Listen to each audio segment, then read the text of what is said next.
up, everybody? It is Alex from Heavy New York, calling from the quarantine zone again, and this time we are here with Adi of Bastarður. Thank you so much for being here today. It's great to have you here.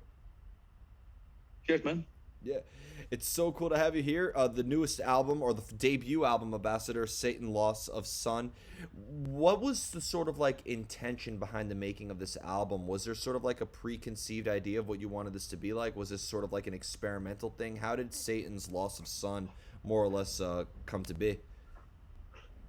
I always dreamt about being in an Entombed-ish band.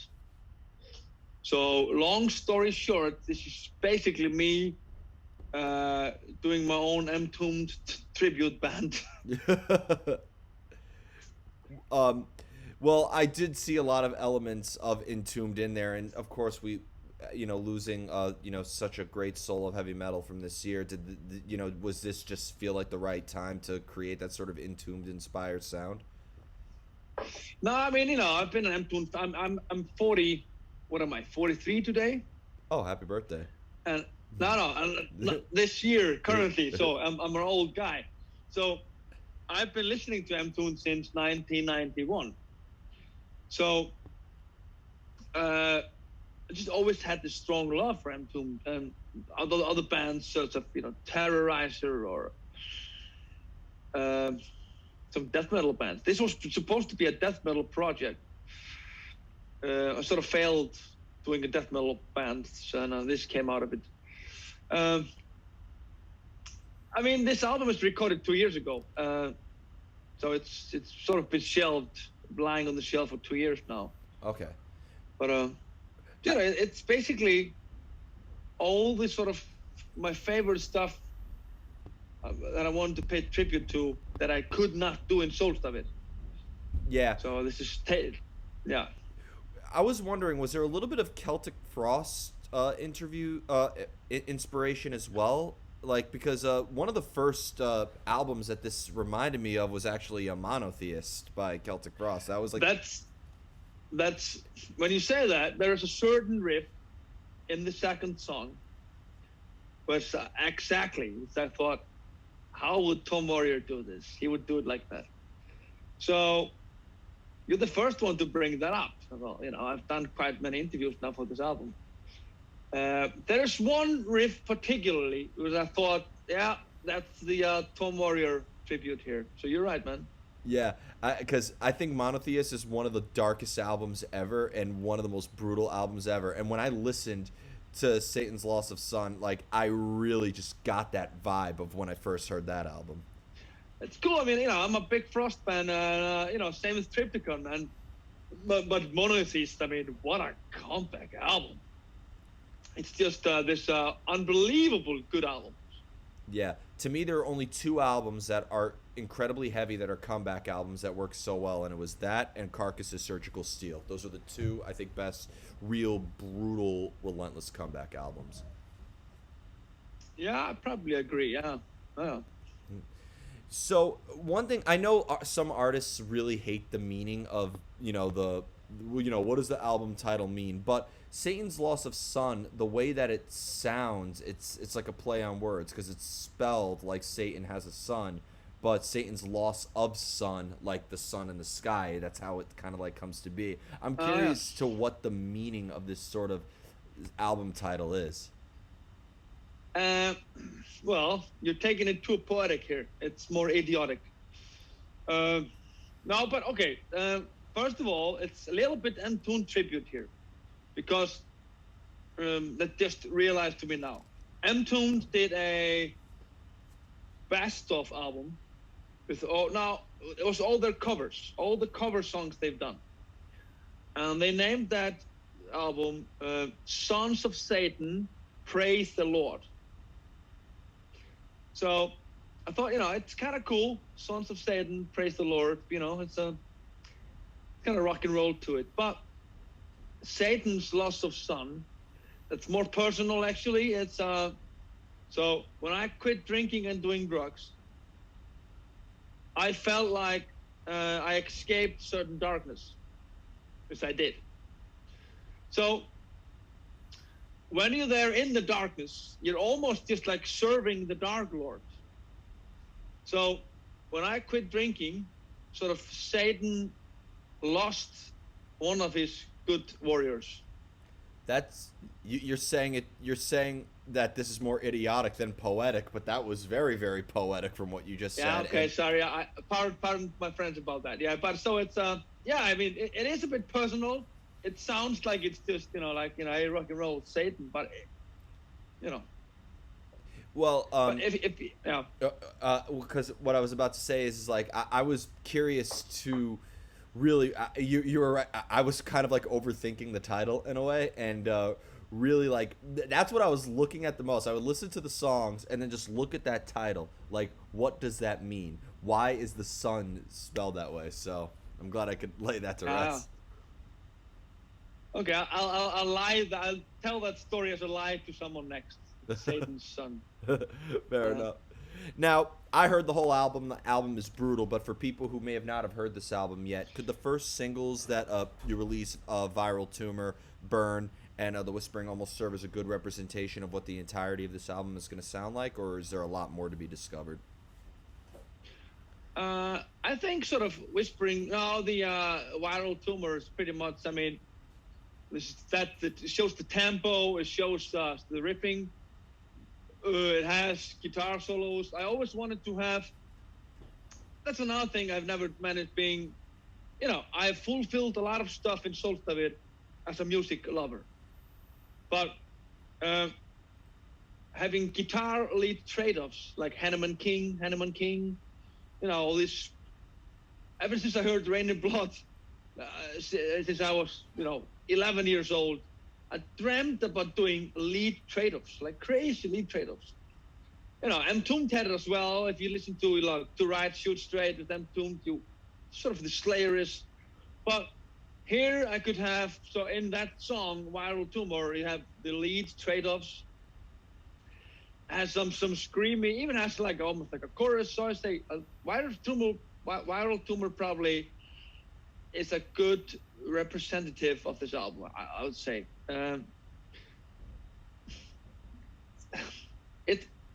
We're not inventing the wheel here. It's a very much cliche entertainment value album.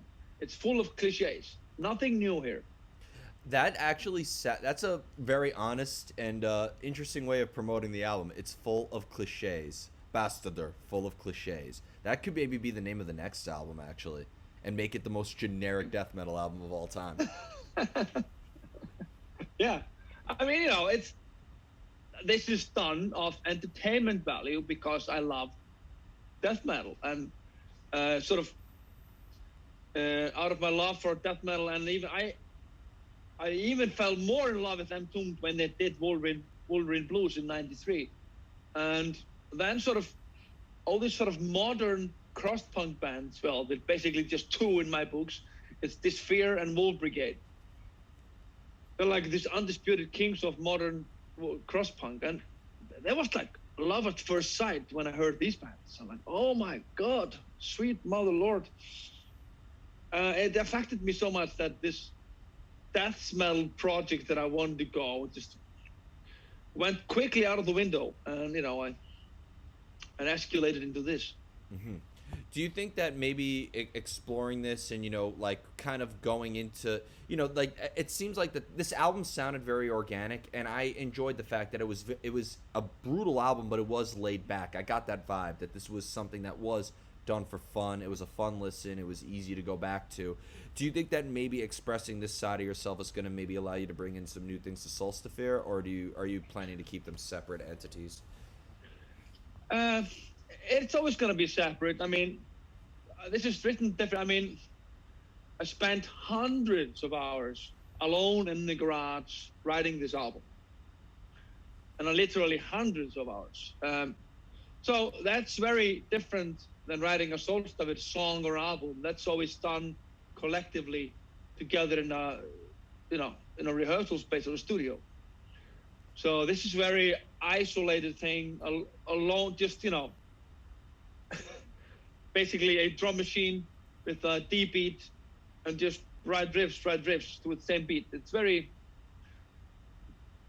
I'm not going to say depressive way of working because it's very lone. But when you hit a home run with some writing a riff or doing some harmony, it's sort of small payoffs. Holy shit, that's it. I got this riff with this harmonies here, and it's you're alone. There's no one to talk to. It's very weird. But this will. This is a very young entity, so I think I always say this to Sólstafir as well. I'm already looking forward to making the next one because I think next one will be a little bit more band oriented because now I have a live lineup ready. Yeah. So. Well, what I've I'm noticed. looking forward to the next one. And because you've like experimented with because Sólstafir I consider to be a very experimental band. I mean, I saw Sólstafir on the Paradise Lost tour in 2018. It was a great time, and that has that sort of like doom element, that avant-garde, that progressive element to it as well. Like, I've compared Sólstafir to Opeth and My Dying Bride and so many other bands. That genre, yeah. Yeah, but I feel like with Bastarður, I mean, like, there's something so fun about it, and like, I mean. Was there also maybe like an essence of punk influence as well? Because there really was like a sort of like I don't give a fuck sort of attitude into it. I mean, it's I'm a bit of a schizo. I was gonna form a death metal band. It turned into this. I mean, there's punk there as well. There's crust punk. There is some traces of death metal as well. So yeah, there is a lot of punk there. Of course, I've always. Even when Slayer did Undisputed Attitude, I got totally into that. And I remember seeing The Exploited on Headbangers Ball on MTV back in the day. So it was always this sort of fascination for this. But Sólstafir has always been so far away from this. I've never sort of been able to express the love of this thing. So it's very easy now. I mean, it's basically a death metal punk act. Yeah. Like when I see Sólstafir, I when I listen to Sólstafir, I'm brought in another reality. I see like an atmosphere and an environment. Like I could see Sólstafir playing in like a really ambient sort of environment. But when I listen to Bastarður, I want to see this in like a dirty DIY shithole club where like you'll get hepatitis from using the restroom. Yes, very very very visual describing here. Yeah, but it's. I mean, this is angry stuff, and it's fast and angry. I mean, it's I can say this today as a grown man, but because there's always been the rule, hey man, no smiling rule. Hey, dude, no smiling. Because this is serious shit. Metal is serious shit. But then again, it is what brings people like me and you and a lot of other people the most joy in their life. But there's always this, you love this stuff, hey, but no smiling, dude, serious shit. But so you know what I mean? Yeah. But then there is, if you're a guitar player, you take a guitar, you tune it down to B, you put the Boss HM2 pedal on, and the sound you'll hear will make you smile because you think, fuck, this is amazing. I love this shit. Bring another guitar player in and a bass player and drummer, be in a rehearsal place, playing this stuff.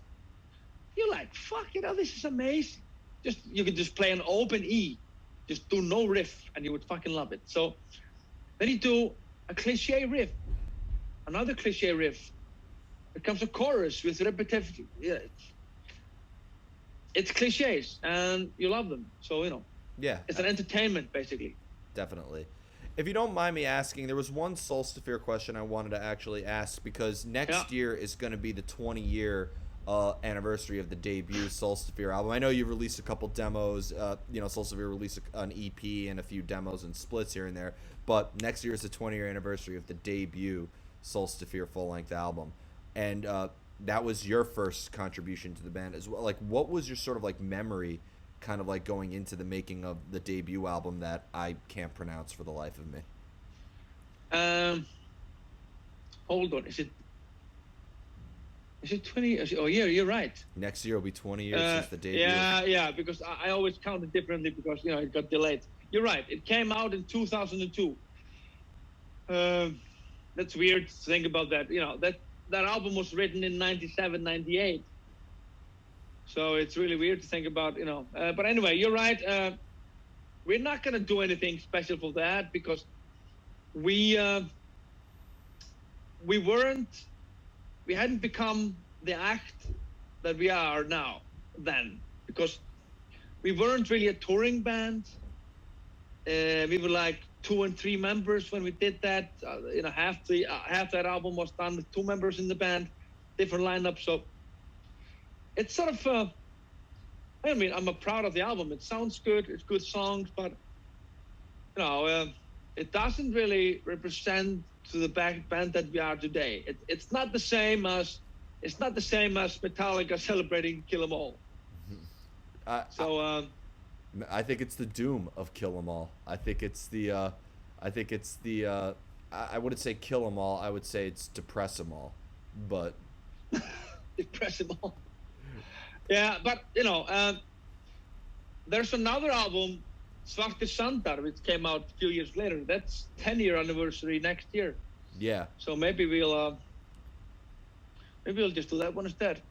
We've never been about these anniversaries. I mean, we're an old band now, really old band. But we've never really been a band that's celebrating anniversaries because there's never been time, never been money to set up some show or. Yeah. Well, I like the Yeah. other albums that we just talked about, but I do think the most recent album, Endless Twilight of Codependent Love, I think is really the pinnacle of Sólstafir. I think that is taking every aspect that made Sólstafir a great band and just letting everything shine equally. Oh, yeah, thank you. I appreciate it, yeah. So I would just want to hear that album played in full, if anything. Well, we're focusing on learning these songs because in COVID, we've had like 2 kids. I've had a little kid. Our drummer, Grimstis, had a kid. We've done 3 music videos.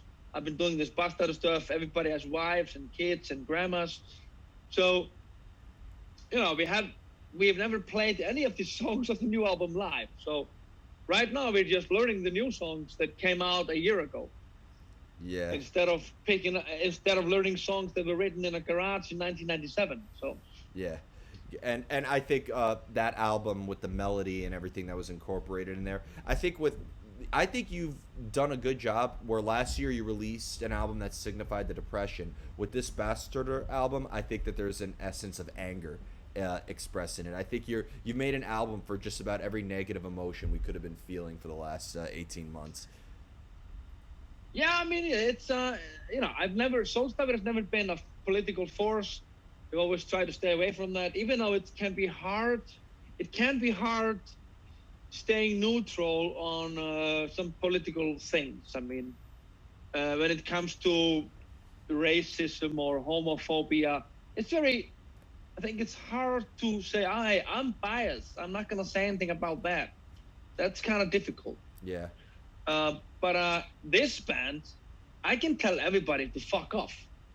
Because this is very political. Fuck you, this is the open season, all guns blazing. Yeah, and just the title in itself. I'll be honest. When I was reached out to do this interview, the first, my dyslexia, I just thought the band said bastard, and that has that sort of bastard vibe behind it, and so I think this does have a fuck you attitude. I think everything you were telling me what you wanted, from the Entombed reference to the Celtic Frost reference to the sort of punk fuck you attitude, I think you succeeded with Satan's Loss of Sun.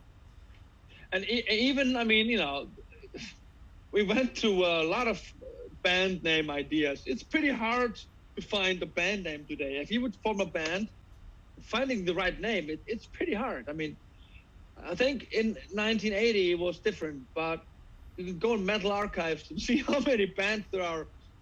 It's like 31 metal band from South America called Bastardur. Yeah, well, and if I look you up on Metal Archives, I see 31 bands that you were involved in, so. But then again, even Motorhead was supposed to be called Bastards. But they wouldn't allow it because it's too offensive to be a bastard. No one's going to buy our albums. So Bastarður is just bastard. If we were from Spain, we would be called Bastardo. Wow. So maybe that should be a requirement for every country. Every country has to call their band Bastard in their own language. Yeah. And then do a full world tour. Le Bastard in France, yeah. Yeah, I think that would be kind of cool. We might be onto something. We're going to start a new genre called Bastardcore. Yeah, Bastardcore. It's kind of cool. Yeah, no metal out of the window. Yeah. Yeah. We'll talk after I wrap this interview up. But cool. Before we go, is there just anything else with Bastardur that you would like to promote in terms of like? Can you maybe be seeing you bringing this on the road quite a bit? I mean, I'd love to see Bastardur and Sólstafir do double duty. Oof. Anyway, first rehearsal with this band was yesterday. So the first time I sang it in almost like a live situation was yesterday. So we got now we have a full lineup, so we can start to play live. So that happened yesterday, and we're making a video for Viral Tumor.